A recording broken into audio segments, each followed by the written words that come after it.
नमस्कार दोस्तों। तो आज मैं लेकर आई हूँ मुंशी प्रेमचंद्र की एक और कहानी निर्वासन। तो चलिए हम कहानी को शुरू करते हैं।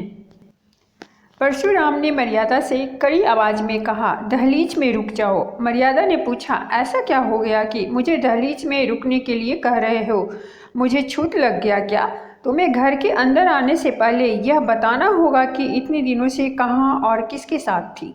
अब यहाँ कैसे और किसके साथ आई हो? परशुराम ने पूछा। मर्यादा बोली, इन बातों को पूछने का बाद में समय नहीं मिलेगा क्या? परशुराम कहने लगे, नहीं, तुम्हें अभी जवाब देना होगा।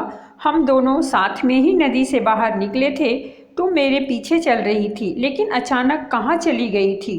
दुखी आवाज में मर्यादा बोलने लगी, आपने देखा नहीं था कि वहाँ अचानक नागापंथ के साधुओं का हुजूम आ गया था। सारे लोग इधर उधर दौड़ रहे थे, तभी मुझे धक्का लगा और मैं न जाने किस दिशा में चली गई। जैसे ही थोड़ी भीड़ कम होने लगी, मैंने आपको खूब पुकारा। अच्छा, तब क्या हुआ? परशुराम ने पूछा। आप कहीं भी नहीं दिखे तो मैं रोने लग गई। संध्या तक वहीं बैठी। फिर एक लड़के ने आकर मुझसे पूछा कि तुम खो गई हो। मैंने जैसे ही हाँ कहा तो उसने मुझे घर का पता और पति का नाम पूछकर एक डायरी में लिख लिया। फिर मुझे कहा कि तुम्हें घर तक हम पहुंचा देंगे, बस तुम अभी मेरे साथ चलो। मेरे पास कोई रास्ता भी नहीं था तो मैं उसके साथ चल दी। परशुराम ने एकदम पूछा, वो तुम्हें कहाँ ले गया और वो कौन था? मर्यादा बोली, वो एक समिति का सेवक था जो मुझे अपने कार्यालय लेकर गया। वहाँ उनका अध्यक्ष और कई सारे स्वयं सेवक थे। उन्होंने मेरा पता एक रजिस्टर में लिखा और एक घर में भेज दिया जहाँ खोई हुई कई सारी महिलाएं थीं। परशुराम ने सवाल किया, तुमने उस अध्यक्ष से तभी क्यों नहीं कहा कि मुझे घर भेज दीजिए? मर्यादा ने कहा, मैंने कई बार उनसे मुझे घर पहुंचाने के लिए कहा, लेकिन वो बार बार यही कहते थे कि मेला खत्म होने के बाद वो सारी महिलाओं को एक साथ ही घर भेजने की व्यवस्था करेंगे। इसकी वजह पैसे और लोगों की कमी थी। मैंने उन्हें कहा कि मेरे गहने ले लीजिए और घर पहुंचा दीजिए।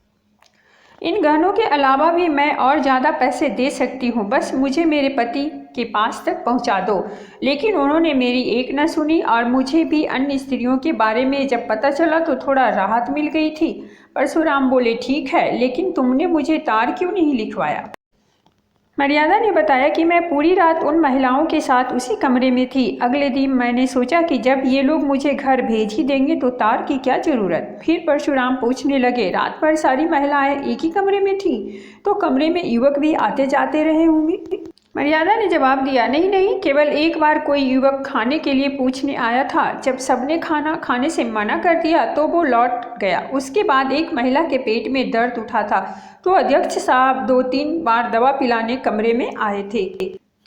झट से परशुराम ने कहा, देखो अब निकली ना असली बात। मैं इन लोगों को खूब अच्छे से जानता हूँ। मर्यादा नाराज होते हुए बोलती है, आप किसी सज्जन व्यक्ति पर ऐसे आरोप नहीं लगा सकते हैं। वो मेरे पिताजी के उम्र के थे। दूसरा, उनकी आंखें हमेशा नीचे रहती थी। परशुराम बोले, हाँ, वहाँ के सारे आदमी देवता थे। तुम ये बताओ कि अगले दिन क्या हुआ? मर्यादा ने कहा, अगले दिन भी मैं वहीं रही। दिन के समय एक स्वयं सेवक हम सभी महिलाओं को कई पवित्र स्थल लेकर गए। लौटकर सबने खाना खाया। परशुराम ने पूछा, तुम वहाँ महिलाओं के साथ आनंद लेती रही, मेला तो अगले दिन ही खत्म हो गया होगा ना?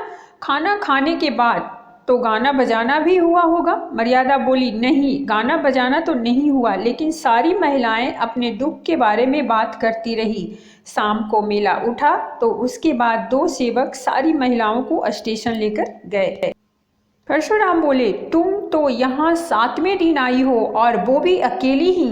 मर्यादा बोली, हाँ, स्टेशन में कुछ दुर्घटना हो गई थी जिस वजह से देरी हो गई। परशुराम ने कहा, क्या हुआ था? मर्यादा ने बताया कि जैसे ही वो सेवक टिकट लेने गया तो एक आदमी ने कहा कि गोपीनाथ धर्मशाला में एक इंसान ठहरा हुआ है जिसकी पत्नी खो गई है। उसने जैसा हुलिया बताया वो मुझसे मिलता था। उस आदमी ने मुझे देखकर कहा कि आप उनकी पत्नी जैसी लग रही हैं। मैंने उससे पूछा कि तुम क्या बाबूजी को पहचानते हो? उसने जवाब दिया, मैं उनको नहीं जानता। तो आपको क्यों खोजता? आपका बच्चा काफ़ी रो रहा है। तब सारी औरतों ने कहा कि चली जाओ, तुम्हारे पति परेशान हो रहे होंगे। उन स्वयंसेवकों ने उस व्यक्ति से 2-3 बातें पूछकर मुझे उसके साथ भेज दिया। दिल खुश था कि अब अपने परिवार से मिलूंगी, लेकिन मेरा भाग ऐसा कि मैं किसी गलत इंसान के हाथ पड़ गई। परशुराम ने हैरान होकर पूछा कि आखिर कौन था वो जिसके साथ तुम चली गई? मर्यादा ने कहा कि मुझे लगा कि वो कोई दलाल ही रहा होगा। बाबूजी को यहीं भेज दो। मर्यादा तुरंत बोली, मेरी बुद्धि काम ही नहीं कर रही थी। अब तुम फिजूल की बातें मत करो और यह बताओ कि वो आदमी तुम्हें कहाँ ले गया? परशुराम जी बोले। मर्यादा बोली, मुझे लज्जा आती है, क्या बताऊं आपको? परशुराम, तुम्हें तो यहाँ आने पर और भी लज्जा आनी चाहिए। मर्यादा बोलने लगी, देखिए मुझे किसी ने छुआ तक नहीं है, भगवान की कसम खाकर कहती हूँ। परशुराम ने पूछा कि क्या तुम उसका चेहरा कैसा था बता सकती हो? मर्यादा ने बताया, वो छोटे कद का गहरे रंग का आदमी था, लंबा सा कुर्ता पहना हुआ और गले में ताबीज भी थी। परशुराम ने कहा, अरे वो तो धर्मशाला में झाड़ू देने वाला था, मैंने उसको तुम्हारे खोने की जानकारी दी थी, उसने इस बात का इस तरह से फायदा उठाया। मर्यादा बोली कि वो तो ब्राह्मण जैसा लग रहा था। परशुराम कहने लगे, नहीं नहीं, वो मेहतर यानी झाड़ू देने वाला ही था, वो तुमको अपने घर लेकर गया था। मर्यादा ने बताया कि उसने पहले मुझे एक तांगे पर बैठने को कहा और फिर एक तंग गली से किसी मकान में ले गया। उसने फिर कहा कि तुम्हारे बाबूजी यहीं आएंगे। फिर मुझे लगा कि उसने मुझे झांसा दिया है। कुछ देर बाद एक बुढ़िया आई और मुझे लालच देने लगी। पूरी रात मैं रोती ही रही। अगले दिन बुढ़िया ने कहा कि तुम रोकर मर भी जाओगी तो भी तुम्हारी मदद के लिए कोई नहीं आएगा। उस झाड़ू मारने वाले और बुढ़िया ने कहा कि तुम्हारा एक घर छूट गया है, अब हमारी बात मान लो तो तुम्हें सोने से लद जाओगी। तभी मैंने स्वयं को खत्म करने का निर्णय ले लिया। परशुराम ने मर्यादा को रोकते हुए कहा कि ठीक है, मैंने मान लिया कि तुमने अपने अस्तित्व को खत्म होने नहीं दिया, लेकिन मैं तुम्हें अपना नहीं सकता।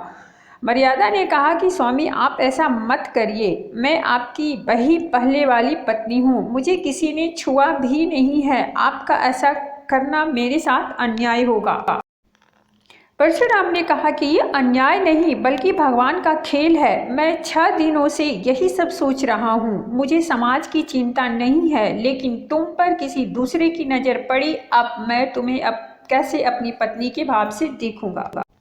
मर्यादा बोलने लगी, क्या आपको मेरी स्थिति पर दया बिल्कुल भी नहीं आती है? परशुराम ने कहा, घृणा के स्थान पर दया बिल्कुल भी नहीं आ सकती है। मैं जीवन भर के लिए तुम्हारा खर्च उठाऊंगा, लेकिन अब तुम्हें अपने साथ नहीं रख सकता हूँ।